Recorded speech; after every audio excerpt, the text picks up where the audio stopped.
The state of Roblox Anime 2025 has been a bit awkward. From delayed games, no communication from the devs, to outright abandoned projects, we'll be covering all of that in this video, going over the first half of 2025 and how it impacted the community.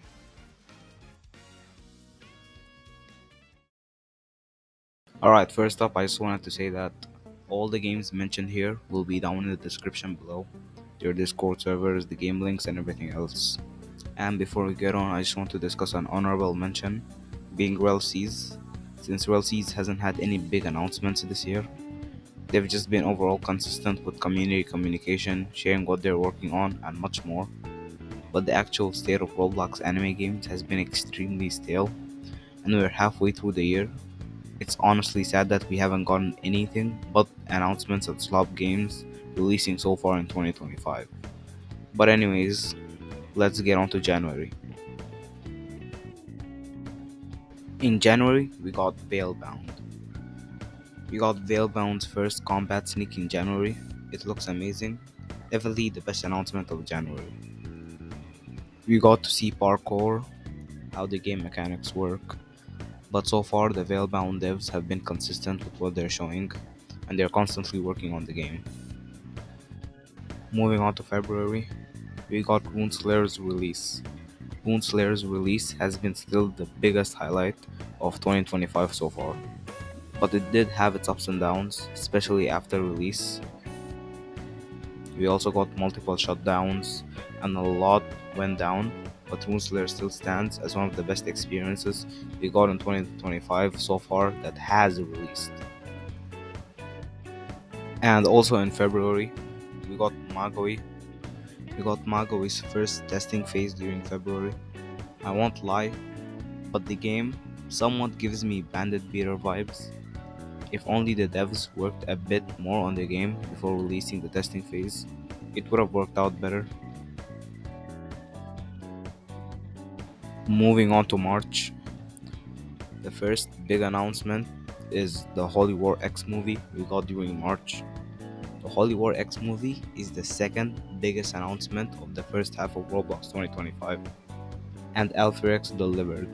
The game looks incredible, but at the same time, it's still just an announcement. After the movie, things just went downhill again. But from what I'm seeing in the Discord server, the devs are somewhat consistent with their sneaks. But moving on to April, this month was a bit dry. Alright, during April, we got Pocket Anime news. This is the first time since 2024 that we got actual valuable Pocket Anime news. The head dev was replaced with a new one, and they are working consistently on the game. To be honest, there isn't much to say about Pocket Anime since they've been extremely quiet, but we do know they are working on the game. Alright, next up in April, we got uh yeah, we got Alright, I'll stop. We got Nethros in April. Nethros is probably the only game on this list that I've played since I was a tester. I can't say a whole lot, but this was definitely my favorite experience during 2025. The devs are extremely passionate about this game. The combat is fluid, the progression is decently engaging, and the parkour is just perfect. 10 out of 10. I had to drop a tear of respect for these amazing devs. But that's enough glazing. Moving on to May. Alright, May. We got 4 Blues. 4 Blues close community testing happened during May, and I must say, the game looks extremely well made. Like the combat system looks much more fluid than your everyday One Piece Bandit Beater game. Um, Example, One Piece New Dreams. This game takes a ton of inspiration from games like GPO and Project Flares. You can see it there, but they've innovated with the combat system. Alright, but that's about it for 4 Blues. Alright, so moving on to June, we got Runeslayer's re-release. After a long wait, we got Runeslayer's re-release. I haven't played it yet, but the Tundra update looks gas. The devs have been really good at controlling any bugs that happened or reimbursing anyone who lost their items. The game looks extremely polished now, but either way, it's great to have Runeslayer back.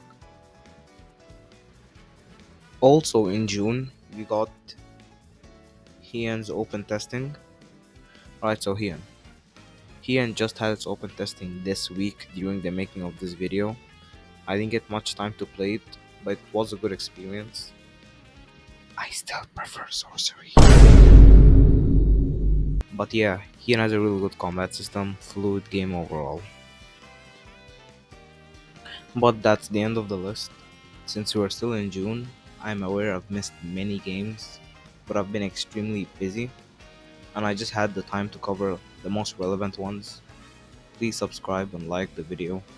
We are so close to 900 subscribers, and hopefully we'll reach 1000. Also, shameless plug, I've also enabled memberships. There's only one tier though, $4 a month. So if you're interested in supporting me, you can go ahead and become a channel member.